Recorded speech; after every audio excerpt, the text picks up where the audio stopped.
Buenas tardes a todos. Hoy tenemos la dicha de hacer un acto que nos es especialmente querido y es la presentación de un libro que ha escrito Juana Sánchez Gey Venegas, directora del Aula de Pensamiento de nuestra fundación, y que versa sobre la obra de nuestro fundador, Fernando Rielo, presidente de nuestra fundación, creador de la fundación del Instituto I de Cristo Redentor, de Misioneras y Misioneros Identes, de muchas otras fundaciones. Bueno, como los distintos comentaristas del libro ya van a hablar de distintos aspectos, yo solo quiero introducir diciendo que quiero saludar, ¿no?, a todos los que hoy estáis con nosotros. Primero, nuestro presidente, que desde Roma nos acompaña, nuestros miembros del patronato, que están en distintos lugares también, nuestros vicepresidentes aquí en España, en Madrid, y todos nuestros amigos, profesores, alumnos, personas interesadas en este ámbito del pensamiento, de la civilización, de la cultura en general, de las humanidades, que siempre están apoyando, ¿no?, el trabajo de la Fundación. Queremos dar gracias por la presentación que van a hacer nuestros invitados de hoy. En primer lugar, el catedrático Manuel Suances, de la Universidad Nacional de Educación a Distancia, gran maestro de filosofía, que también ha escrito un libro, que es un libro de memorias reflexivas o de reflexiones en memoria amplia, ¿no?, de un filósofo muy interesante.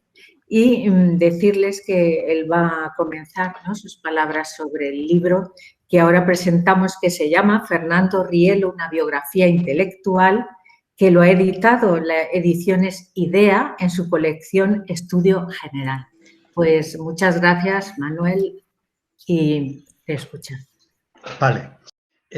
Buenas tardes a todos. Yo estoy encantado de colaborar en la difusión de esta obra, que empiezo por decir que es enormemente densa.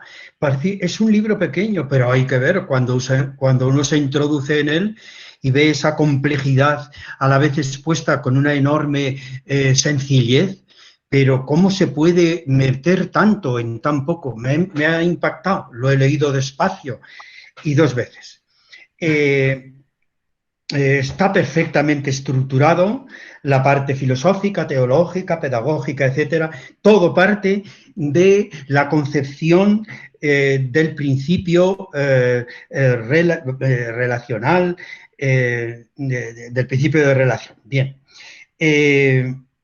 Yo diría unos rasgos antes de empezar el análisis. El primero, me recuerda a Karl Rahner cuando dijo que el pensamiento cristiano del futuro o sería místico o no sería nada. Y creo que en este sentido la obra de Rielo pues es expresión fidedigna de lo que dice Karl Rahner. Este místico de Honduras es como una promesa de ese futuro. Pero curiosamente me ha llamado la atención el empeño que pone en el aspecto científico para atar bien el misticismo, no creyendo que es algo que es de privilegiados, que está por las nubes y que solo algunos acceden a él. No, no. El misticismo es algo que impregna la realidad entera, la persona humana y la realidad entera. Qué curioso. Y por otro lado, cultiva, este aspecto científico, distinguiendo muy bien dentro de ese carácter científico lo experimental y lo experiencial, dando, diríamos, por así decir, la categoría a unos y a otros. Por otra parte, y es otro aspecto importantísimo, y yo me identifico especialmente con él, es el carácter vivencial, concreto, vivido, experimental, que siempre ha faltado en la filosofía, diríamos, pues bueno, no sé si decir desde San Agustín en adelante, pero hay que ver que en este sentido cómo Rielo conecta con ese vitalismo esencial, si no la filosofía se queda fría, sin dar ningún mensaje de los que se necesita.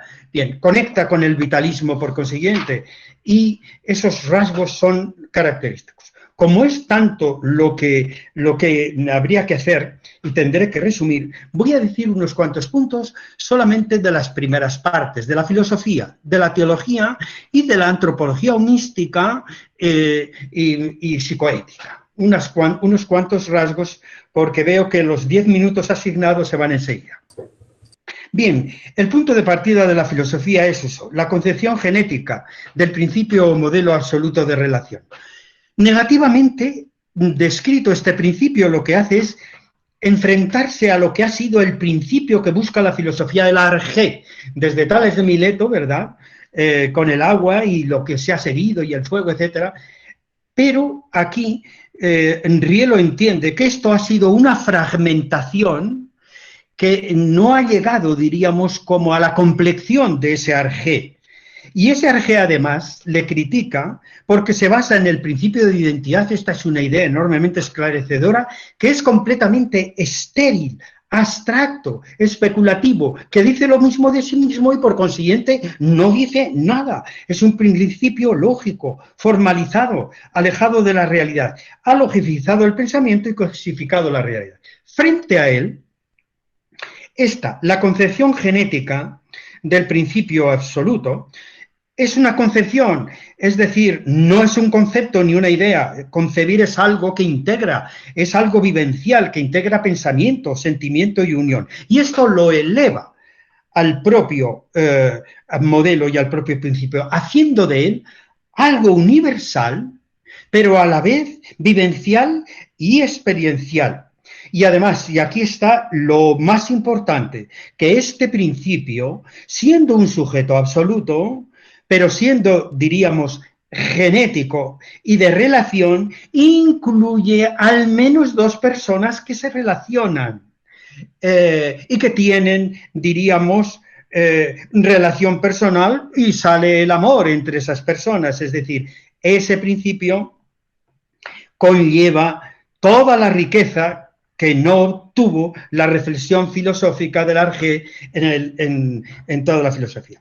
Viene, o sea, es, diríamos, un principio binario, lo dice muy claro, de dos personas, y que son unidas en la unidad de la seidad, pero que sale de ahí la metafísica del amor, como es lógico, desde esa geneidad, por así decir. ¿Qué diría yo de esto antes de pasar a otro punto?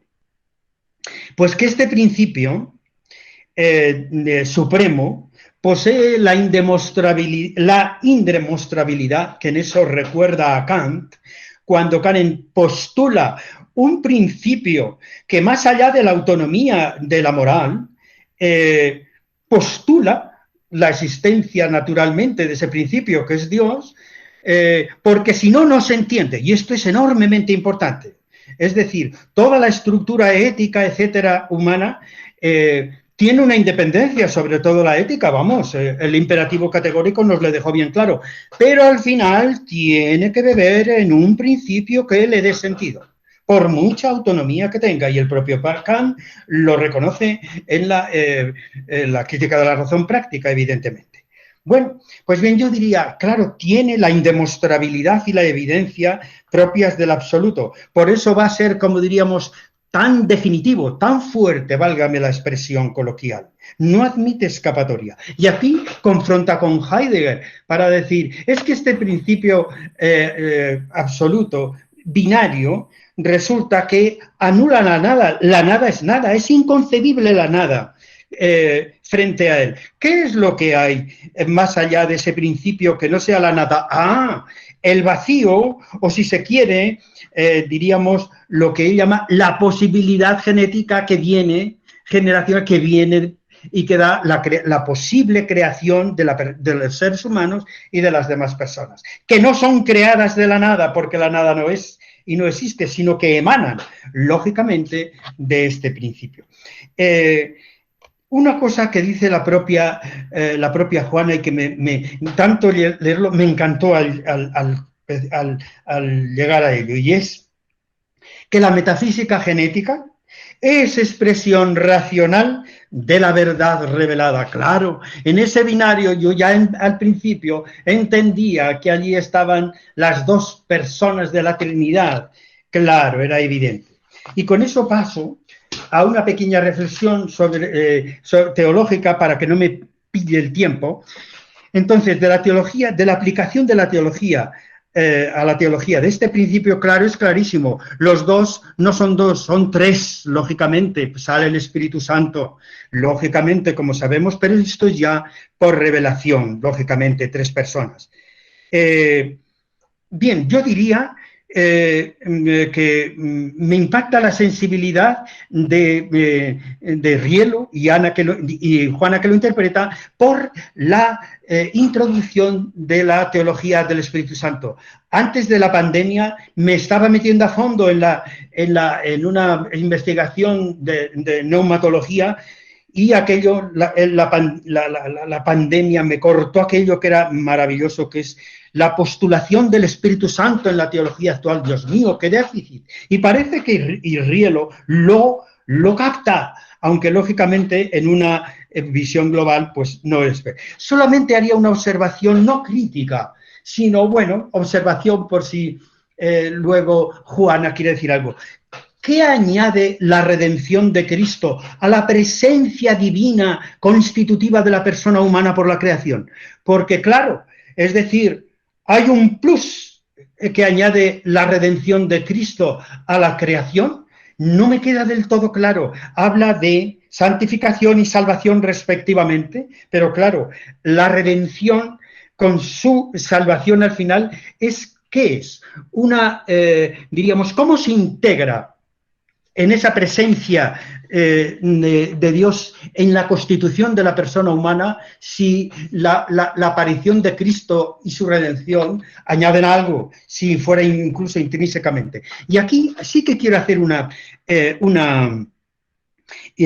pequeña interpretación mía de cómo de lo que hace Rielo con respecto a la relación entre filosofía y teología.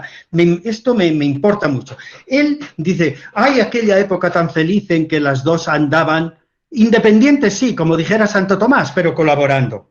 Vale, luego vinieron los tiempos modernos y se separaron y se tiraron, diríamos, vaya, la expresión, las trastos a la cabeza. Más bien fue esclava de la teología en algún tiempo, de manera como luego lo ha querido ser o lo ha sido esclava de la ciencia, la teología. Sin embargo, Rielo respeta la autonomía de ambas, son inseparables, no se absorben la una a la otra, pero evidentemente queda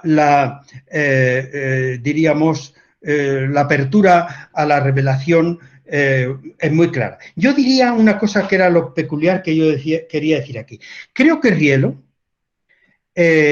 diríamos, inaugura una nueva teodicea, volviendo del revés la teodicea de Leibniz. Quiero decir, ¿por qué se planteó la teodicea en tiempos modernos y la capitaliza Leibniz? Porque el mal y el dolor en el mundo era la mayor objeción a Dios. Había que justificarlo.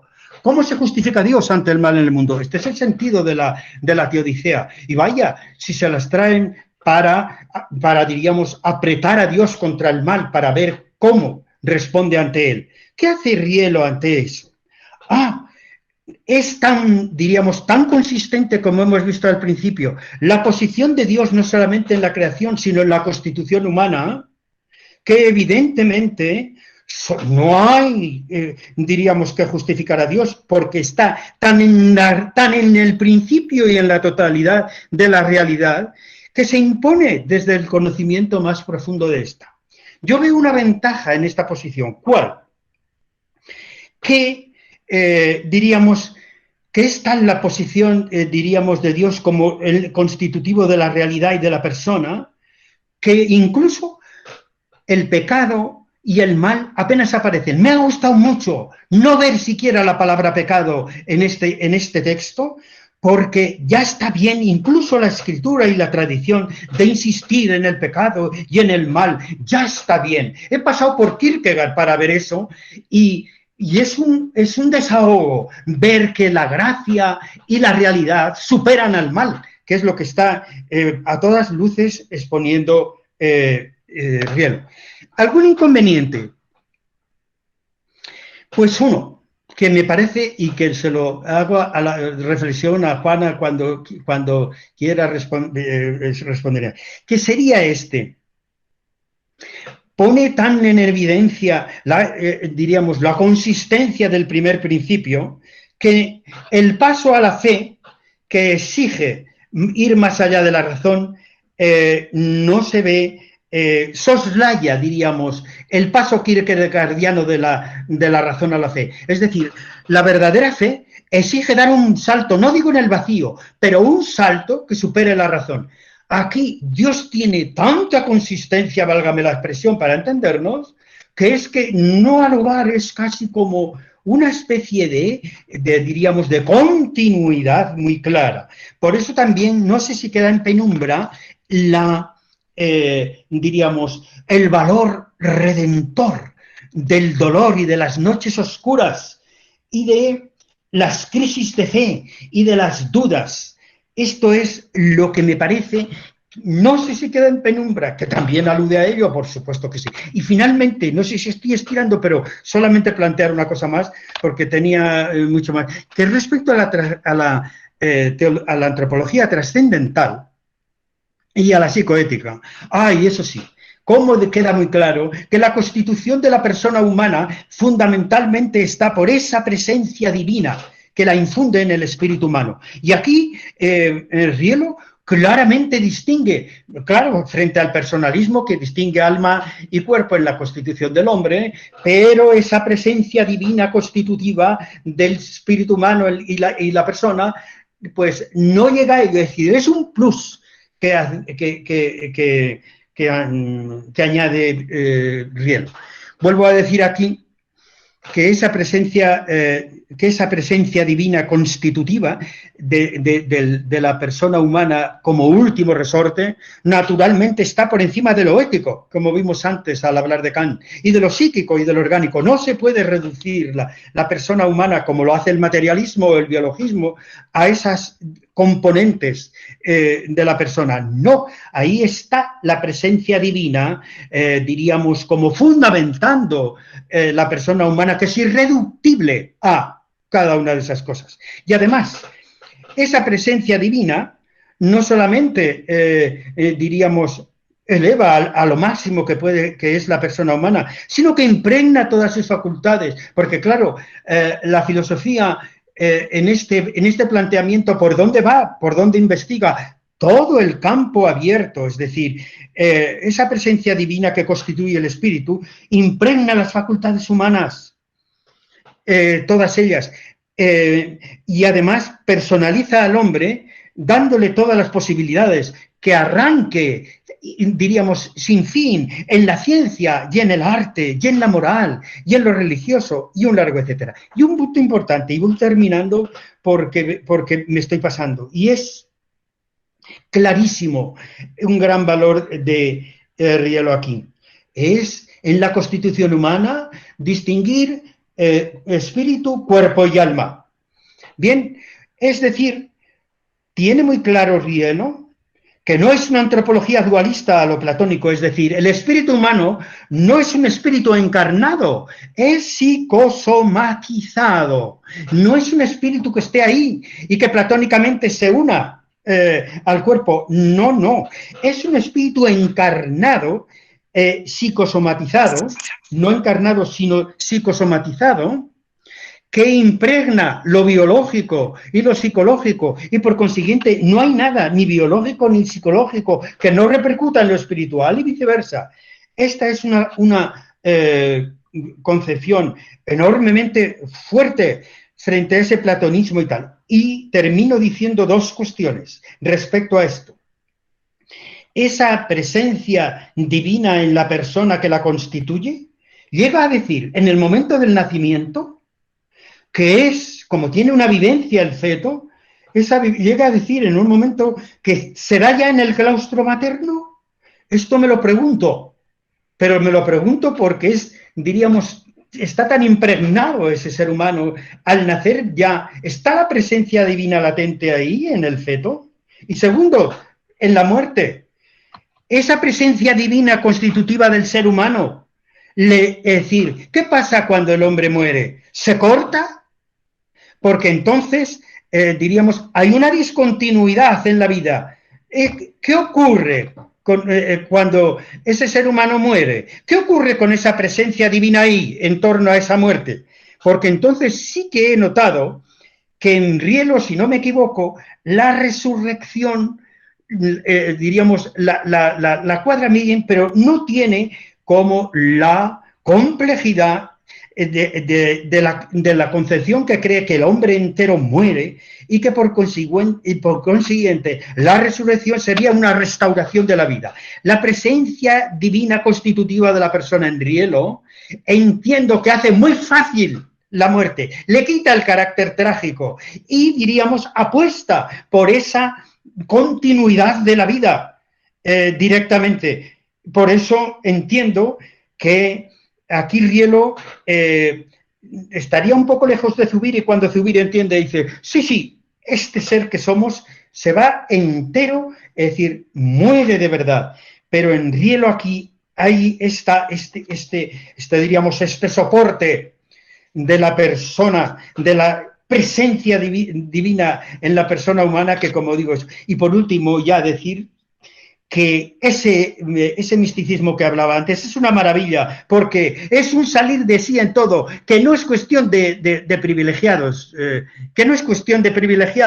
que todo el mundo puede ser místico, que es salir de sí, como morir en sí para vivir en alguien, y ese éxtasis de salir de sí, de morir en mí para vivir en alguien, lo hace el poeta, y lo hace el artista, y lo hace el científico, y lo hace el enamorado. Y bueno, tenía cosas aquí de la pedagogía, pero ya me he pasado la raya y os pido disculpas de haberme pasado. Muchas gracias. Muchas gracias, Manuel. El doctor Manuel Suárez, pues siempre es un pozo de ciencia y además reflexiona sobre, va reflexionando y plantea un montón de preguntas. Así que ya tenemos el coloquio abierto para después, porque ya saben que después de la mesa redonda como tal, con las distintas intervenciones, abriremos un coloquio para que todos los que lo deseen puedan hacer preguntas pues a la doctora Juana Sánchez Gey y a los demás participantes en algo que hayan comentado que deseen aclarar.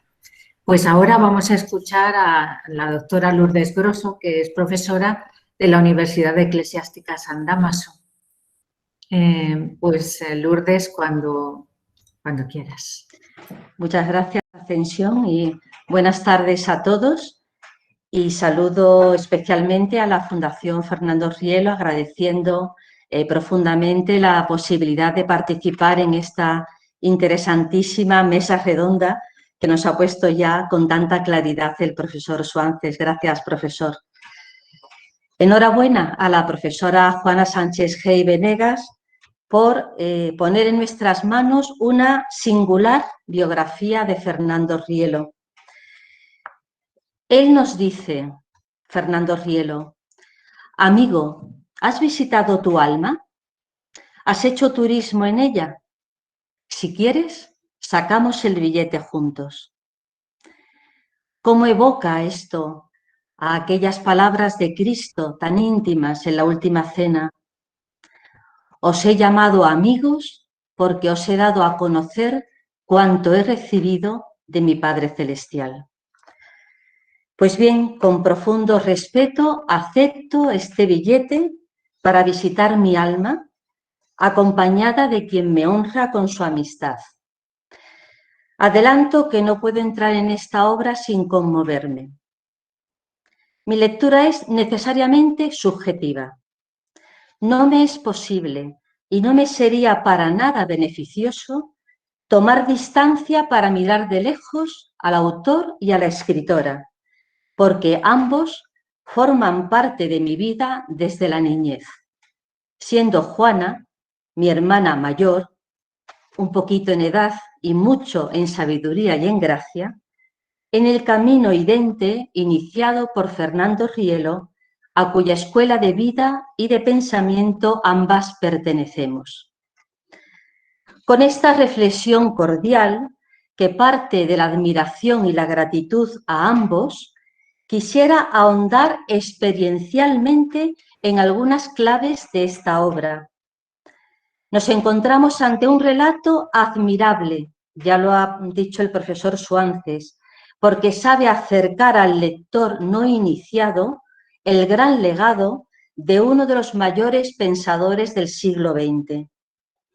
Fernando Rielo nos ha dejado un modo de vida y un sistema de pensamiento que se desgranan sintética y sabrosamente a lo largo de los 6 capítulos del libro. Al hilo del contenido, permítanme que mi aportación en esta mesa redonda sea muy sencilla, sea compartir con ustedes 3 experiencias. Primera, la imperiosa necesidad de honestidad intelectual. Segunda, la dramática falacia del pseudoprincipio de identidad. Tercera, solo es creíble un pensamiento verificado con la vida. La primera experiencia, pues, la imperiosa necesidad de honestidad intelectual. Recuerdo aún, a finales de los años 70, la perplejidad que nos invadió a los estudiantes del Angelicum de Roma en la primera clase de filosofía moderna y contemporánea, cuyo profesor era un benemérito padre dominico. Explicaba con tal énfasis, con tal claridad, el pensamiento marxista, que por un momento nos descolocó. Solo una vez superada la sorpresa, nos dimos cuenta de cuál era su método docente. Él explicaba al autor desde el mismo autor, desde sus claves, su contexto, su pensamiento tal cual se había producido, sin prejuicios, sin interpretaciones primeras, que siempre son superficiales y precipitadas, sin mezclar el propio criterio en la explicación. Quería enseñarnos a los filósofos, no a sí mismo. Solo una vez presentado el autor y su pensamiento, iniciaba su crítica desde su condición de pensador creyente. Fue un gran maestro y es uno de los mejores recuerdos de los años universitarios. Era el padre McNichol. Pues bien, esta clave de honestidad intelectual es imprescindible para quien quiera hacer ciencia, experimental o experiencial. Lo contrario es pseudociencia. Por ello, acercarnos a Rielo exige un despojo de prejuicios, es decir, de enjuiciarlo desde las propias categorías intelectuales. Exige un despojo también de la ambición intelectual de querer captar la profundidad del pensamiento de un autor sin haber caminado de su mano.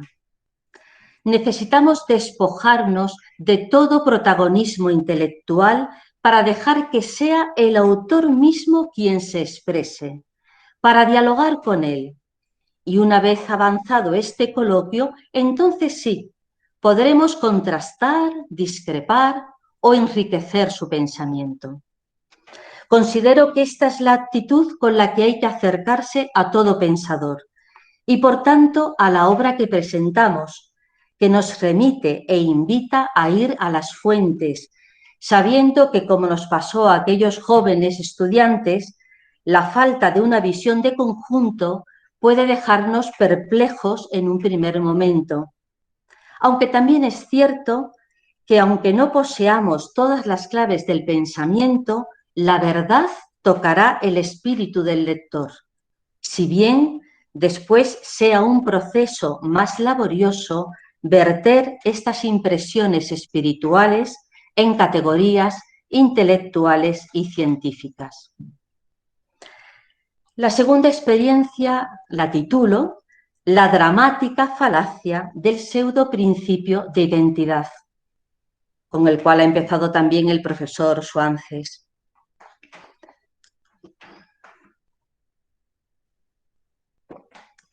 En el capítulo primero, la doctora Sánchez Gey señala que Rielo y otros pensadores han observado que el principio de identidad como fundamento del ser y del pensar ha supuesto un enorme lastre y por ello la metafísica ha de alejarse de posturas excluyentes, cerradas, estáticas y abrirse dinámicamente a lo absoluto no identitático.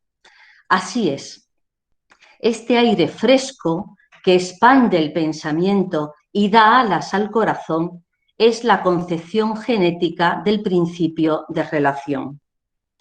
La experiencia que les relato ahora data de la década de los 80. Fernando Rielo fue invitado a pronunciar diversas conferencias sobre la definición mística del hombre dentro de una concepción metafísica del ser. Este tema le permitió señalar las antinomias históricas del campo metafísico y revelado, que provienen del supuesto principio de identidad de Parménides. El 12 de marzo de 1981 pronunció esta conferencia en la Universidad Civil de Roma, La Sapienza. En su presentación, la anfitriona, profesora Anna Massala, expresó que desde 1968 no se escuchaba una voz declaradamente católica en esa universidad, de modo que esta conferencia constituía un hito histórico para la misma.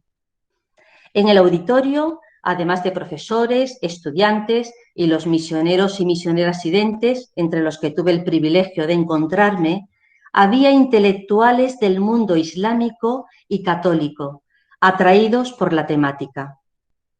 Recuerdo, como si fuera ayer, que finalizada la conferencia, en el turno de preguntas, intervino un sacerdote católico que declaró con firmeza: el principio de identidad es obra del diablo. El contenido de sus palabras y la fuerza con que las pronunció impresionó a todos los asistentes.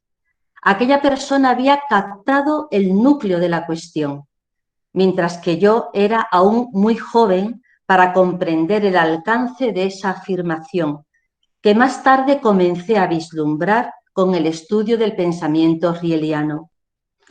¿Qué quería decir aquella exclamación? La doctora Sánchez Gey explica cómo surge el problema cuando se pasa de afirmaciones lógicas a postulados metafísicos. Elevar la identidad a principio, hacerla absoluta, es una visión mal formada de la realidad. Y cuando el ser humano toma como modelo y referencia este pseudoprincipio de identidad, el resultado es la disgenesia del yo, el definirse ser para sí, ser en sí, ser para el mundo o expresiones semejantes. Y el actuar humano, en consecuencia, está amenazado de contravalores y males que se solapan en toda afirmación identitática. La deformación, la desunión, el desamor, el enfrentamiento, en definitiva, la decadencia. Tercera y última experiencia. Solo es creíble un pensamiento verificado con la vida. Señala la escritora: el éxtasis, según Fernando Rielo, es la verdadera clave pedagógica, una relación educativa fundada en el amor. Esta propuesta pedagógica es tan hermosa que rayaría en la utopía si no fuera porque hemos conocido este ideal educativo personificado en Fernando Rielo. Expreso el sentir de cuantos hemos recibido su magisterio directo y cercano y reconocemos la amorosa dedicación de su vida a formarnos. ¿Cómo lo hizo? Confiando en nosotros, sin que le pesara nuestra juventud y por encima de nuestra fragilidad y desaciertos. Presentándonos siempre la verdad, sin ambigüedades ni rebajas, con claridad y piedad. Corrigiéndonos con la rectitud del amor y la autoridad moral del ejemplo. reforzando cuanto tuviéramos de positivo, enseñándonos a levantar la mirada, elevando el ánimo y el corazón, desplegando ante nosotros horizontes de ensoñación, metas magnánimas que muchos no hubiéramos siquiera imaginado, ayudándonos, en definitiva, a reconocernos hijos de un Padre Celestial que nos ama incondicionalmente y para siempre. No quiero alargarme, por tanto, voy a concluir ya mi intervención y quisiera hacerlo con unas palabras de Fernando Rielo sobre el Supremo Pedagogo Jesucristo. Cito: la relación que une a los discípulos con su Maestro no es exclusivamente de orden intelectual. Antes bien, es un hecho concreto de seguimiento que supone ruptura con el pasado. Esta relación amorosa no se circunscribe a una idea, un querer o un sentir. Antes bien, es un acto de amor en el que va la vida entera. Fin de la cita. Pues muchísimas gracias, Juana, por esta obra sobre Fernando Rielo, en la que, más allá de su biografía intelectual, nos has presentado su forma de amar, de ofrecer su vida entera. Nada más, muchas gracias. Muchas gracias, Lourdes. Realmente has traído la imagen del maestro con mayúscula y de quien nos ha llevado a él. Y además es verdad cómo se ha palpado, ¿no?, esa coherencia de vida que siempre ha tenido Fernando Rielo, que ha mostrado que la intelectualidad o el intelecto, la voluntad y los actos tienen una unidad, y esa unidad verdaderamente está movida por el amor y está unida siempre a ese absoluto, a esas personas divinas que realmente nos llevan a donde nuestro camino debería ir dirigido siempre. Muchas gracias. Y ahora escuchamos a José Antonio Castillo, que es doctor en filosofía por la Universidad de Granada y tiene una gran experiencia como profesor también. Pues te dejo la palabra. Muchas gracias, Sion.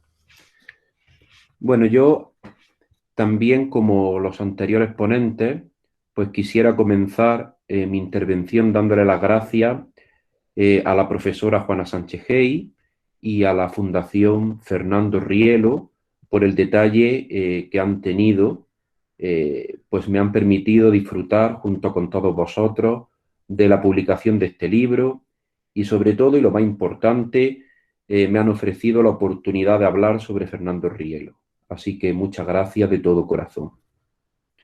Bueno, a mí me gustaría comenzar diciendo que, bueno, a mí me han llamado muchísimas, la atención, me han llamado muchísimas cosas la atención. El libro es un mundo increíble y cuando te acercas a él, pues como decía el profesor Suárez, pues es un libro que se condensa de manera sencilla, un pensamiento inabarcable. Entonces, bueno, yo me he querido parar en algunos aspectos que me han llamado muchísimo la atención y que yo pienso que nos quiere mostrar este libro, entre tantas otras muchas cosas.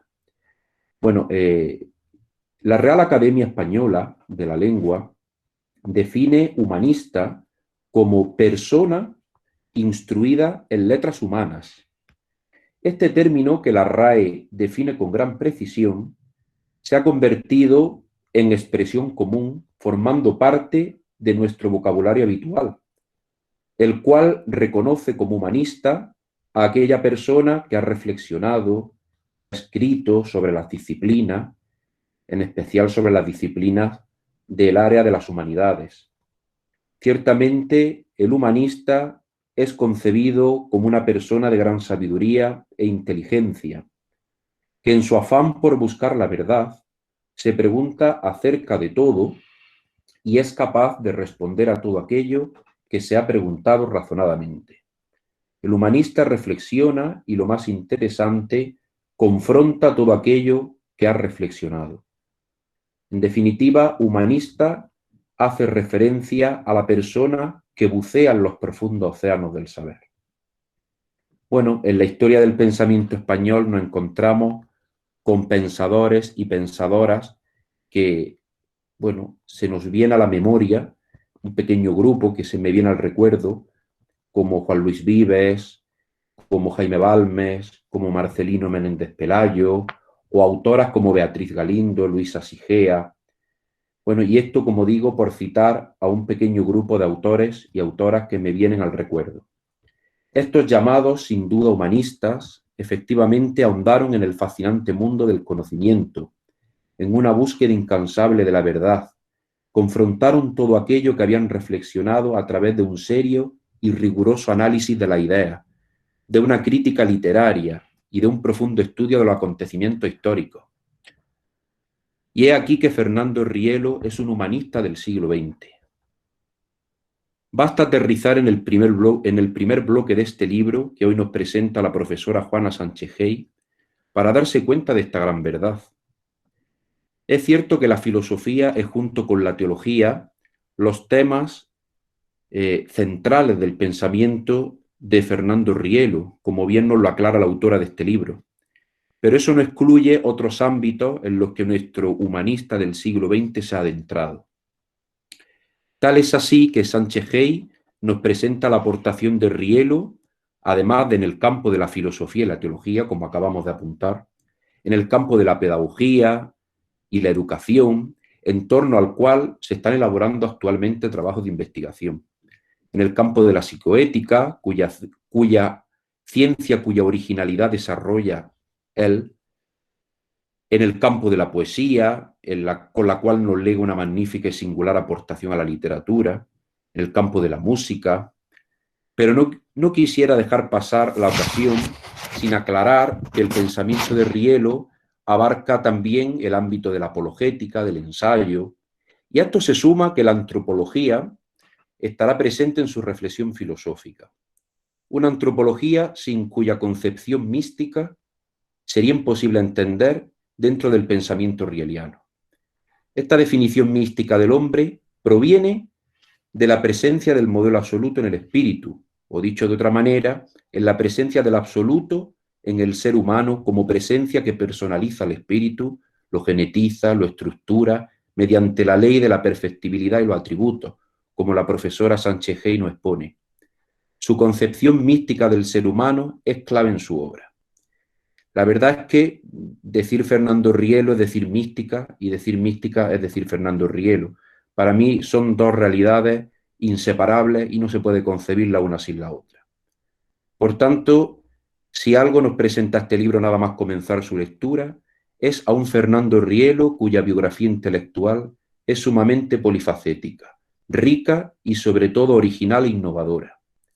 Y concluyo muy acaso hecho la anterior frase con los adjetivos original e innovadora, pues el carácter original e innovador, o dicho de otra manera auténtico y nuevo, del pensamiento de Rielo es algo que a mi parecer este libro que hoy presentamos desea mostrarnos.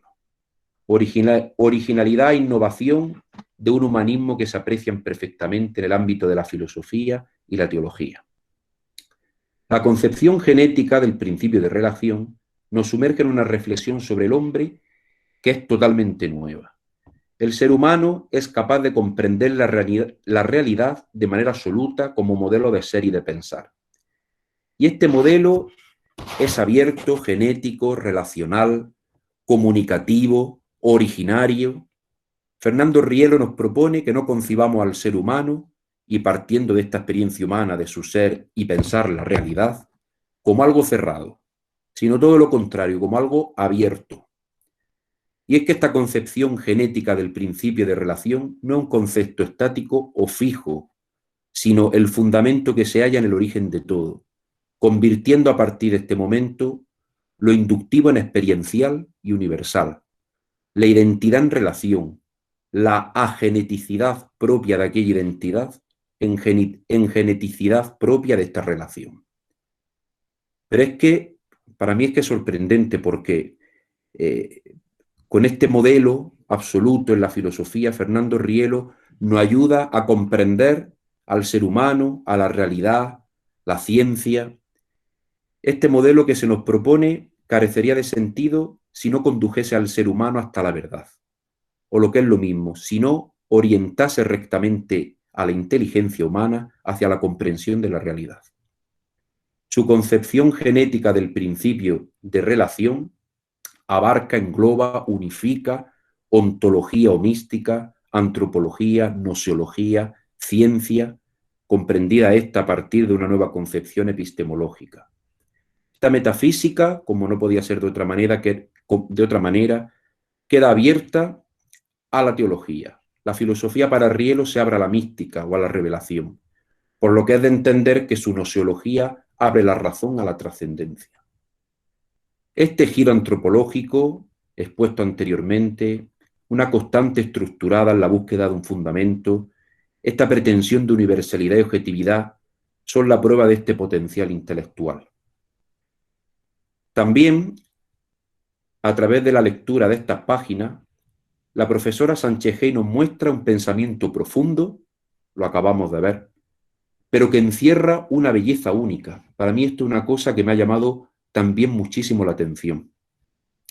Y es que toda persona que ahonda en el pensamiento de Fernando Rielo queda enamorada, porque consigue ver la belleza que éste encierra. Y la verdad, cuando se ve una belleza dentro de un pensamiento, a la hora de expresarlo no se puede expresar de otra manera, sino con bellas palabras. Quisiera detenerme en cómo Fernando Rielo entiende la vivencia por medio del lenguaje que la misma autora de este libro emplea para explicar dicha realidad. Por medio de sus palabras podemos percibir esta belleza a la cual me refiero. Para el pensador español, el vivir humano se caracteriza por la conciencia. Antes de cualquier emoción, sensación, intelección, afirma Rielo, se da una vivencia originaria y primigenia entre el sujeto humano y el sujeto absoluto. Así de profundo y así de hermoso. Vivencia es aquello que nos hace saber que la naturaleza humana está abierta a otra realidad, y esta a aquella. Vivencia es la relación o vínculo entre la criatura y el creador. Vivencia es alianza ontológica expresada como compromiso en la experiencia personal de cada ser humano. Vivencia es comunicación que posibilita apertura. Vivencia es, por tanto, aperturidad constitutiva de la presencia del sujeto absoluto en la persona humana. Precioso. Pero si algo aparece continuamente en la reflexión filosófica de Fernando Rielo, es el llamado absoluto. En la obra que hoy presentamos vemos cómo el absoluto ocupa el centro de toda la reflexión, dándole sentido a todo. La metafísica es precisamente la ciencia del absoluto, y la mística es la divina presencia constitutiva en el espíritu humano con el espíritu humano, nos dirá Fernando Rielo en su concepción mística de la antropología, obra central. Y es que la metafísica tiene como objeto de estudio este sujeto absoluto. Este es principio absoluto de relación, es comunicación. Por su parte, la realidad está abierta al absoluto, y la religión, la cultura, la filosofía se expresan desde el sujeto absoluto. La verdad es que, sin lugar a dudas, la filosofía de Fernando Rielo, para mí, tiene como finalidad llevar el hombre hasta Dios. Pues muchísimas gracias por su atención. Muchas gracias, José Antonio. Realmente has bebido del libro y sale como una fuente. Realmente, gracias. Ahora tenemos la dicha de escuchar a la autora, Juana Sánchez Gey, que es, como saben, profesora de la Universidad Autónoma de Madrid y directora del Aula de Pensamiento de nuestra fundación. Pues ella ahora nos va a hablar de la intrahistoria de su libro. Bueno, muchísimas gracias a Ascensión y buenas tardes a todos, ¿no? Mis primeras palabras son también de gratitud, especialmente a la Fundación Fernando Rielo, que organiza este acto, y de manera especial en las personas de su presidente, don Jesús Fernández Hernández, y de su vicepresidente, de manera especial también a la vicepresidente María del Carmen García Villuela. y a todos vosotros que esta tarde del 13 de mayo pues estáis con nosotros en esta presentación del libro. Y luego comentaré las palabras de los ponentes que me han precedido, pero le agradezco tanto al profesor Suance, a la profesora Lourdes Grosso y al profesor también José Antonio Castillo Miranda, pues su estudio, su análisis, su entrañabilidad y su aceptación, su disponibilidad cuando le pedimos si querían presentar este libro. Bueno, yo me voy a referir brevemente para que después podamos pasar al coloquio, a lo que ha dicho ahora Ascensión, a esa intrahistoria del libro. Con motivo del año sabático que tuve en el curso 2016-17, me propuse escribir un libro sencillo de divulgación sobre la obra de Fernando Rielo, que sirviera para introducirse en su pensamiento. Así que en una estancia en París, en junio del 2017, y la Semana Santa del 2018 en Barcelona, con ayuda de las misioneras de ambas provincias, dimos por concluido y revisado con su ayuda este libro, lo cual les agradezco de corazón. Una vez terminado, lo puse en manos de 2 editoriales y muy pronto Ediciones Ideas de Tenerife me respondió afirmativamente, lo cual me alegró sobremanera, pues iba a ser publicado entonces esta obra en la ciudad de Tenerife, origen de la institución fundada por Fernando Rielo. Así que desde junio del 2019 hemos ido revisando pruebas de este breve volumen que ahora ve la luz. El libro, como dice el título, es una aproximación a su biografía intelectual. Después de las palabras de los 3 presentadores me he dado cuenta hasta qué punto es una aproximación. Hay mucho todavía por decir, o queda mucho por decir. Era un intento de situar el pensamiento de Fernando Rielo en su época y principalmente en las grandes preocupaciones de su obra, la filosofía, la teología, la pedagogía, la psicoética y, por último, en el 6º capítulo, tratamos también sus publicaciones literarias, fundamentalmente la poesía y el ensayo. El libro termina con una amplia bibliografía acerca de su obra y también sobre la obra de Fernando Rielo.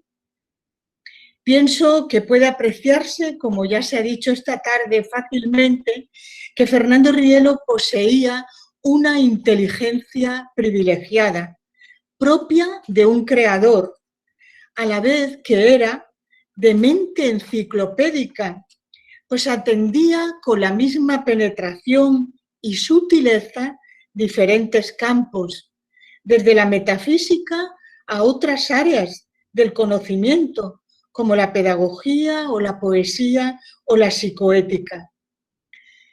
No obstante, dicha capacidad puede entenderse si profundizamos en su propio modelo y método, que consiste en señalar la constante de todo pensamiento riguroso, llevar la inteligencia al límite, la unificación frente a una experiencia fragmentaria y la exigencia de un compromiso ontológico. Por eso Fernando Rielo propone unas ciencias supremas, la metafísica, la ontología y la gnoseología. Y desde ese núcleo ve y orienta a las demás ciencias. Hemos querido principalmente resaltar su aportación en el pensamiento, lo cual supone, en el campo de la metafísica, que parte de un sujeto absoluto, pues propone un modelo como fundamento de toda la ciencia. Toda filosofía tiene vocación metafísica. Estas eran algunas de sus palabras. Podríamos decirlo también con otras. Una verdadera filosofía es aquella que se propone las más altas cuestiones. La metafísica, en Fernando Rielo, como se ha dicho esta tarde, está abierta a la teología y ambas en relación entre sí. Actualmente hay algún movimiento en filosofía que se queja de las consecuencias nefastas para la filosofía por el hecho de haber rechazado la espiritualidad. Fernando Rielo es pionero y adelantado en esta cuestión, porque no de manera vaga, sino totalmente afirmativa, habla de un único principio como modelo en la que se relacionan ambas ciencias, filosofía y teología. Esto propicia un giro en la concepción de la ontología o antropología, pues el ser humano se define en relación al absoluto. Así, Fernando Rielo afirma la concepción mística del hombre. Es un ser finito, abierto conscientemente al infinito. En este punto podríamos recordar desde los padres de la Iglesia a autores actuales, al propio Zubiri, y ahí así es. Encontramos entonces la aportación de Rielo en su contundencia al afirmar la definición mística del hombre sin ambigüedad alguna. Ello permite comprender al hombre como un ser espiritual, abierto a las otras disciplinas que atañen su ser, desde la intimidad constitutiva a la peculiaridad de sus dimensiones física, psíquica y espirituales de forma integradora. Del mismo modo se genera un giro epistemológico, pues si el hombre es un ser espiritual, entonces se ensanchan los límites de una filosofía o de un conocimiento que abre el horizonte a un conocimiento espiritual, es decir, a lo intuitivo, a la inspiración. No puede dejar de tenerse en cuenta en el desarrollo de la inteligencia humana la revelación. Estas ciencias supremas son el soporte de la concepción de otras, como la pedagogía, que se centra en la pedagogía del éxtasis. El éxtasis es el acto ontológico del espíritu. El maestro, ya se ha mencionado esta tarde, debe entrenarse en el arte de llevar a sus alumnos al éxtasis, o lo que es lo mismo, a la plenitud del amor, a la plenitud de sus capacidades, a la plenitud de la libertad por medio de la educación. Y a la psicoética, que reconoce y analiza la actuación del sujeto absoluto en el hombre, contando con el hombre. Si defiende la pedagogía del éxtasis, es porque admite o afirma una educación centrada en el alumno a fin de proponerle los más altos ideales. Y la psicoética la afirma porque pone en valor a la persona y su relación con el absoluto. La psicoética trata de la potencialidad que la persona recibe de las personas divinas a fin de que su vida se pueda convertir en una tarea plena. No quiero extenderme más, ¿eh? El último capítulo, como ya he dicho, he tratado de poner también en valor o poner en divulgación, porque en valor lo tiene por sí mismo, pues la obra poética de Fernando Rielo, que le llevó prontamente, en el año 81, a crear un premio de poesía mística en el sentido de ese mecenazgo que él vivió hacia la humanidad entera, no solo hacia sus hijos en la institución religiosa que había creado, sino hacia la humanidad entera, potenciando o queriendo poner, diríamos, de forma explícita u operativa, esa fe viva que tenía en el ser humano, creyendo que efectivamente, porque somos hijos de Dios, estamos capacitados para adquirir los más altos valores y por eso creó en el año 81 ese premio de poesía mística, del cual pues él es también un poeta.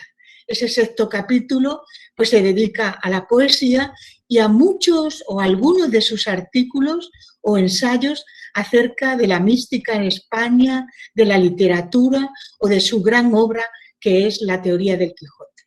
Pues nada más, muchísimas gracias a todos por vuestra presencia, al profesor Suance, a Lourdes Grosso y a José Antonio Castillo por su magnífica exposición de esta tarde.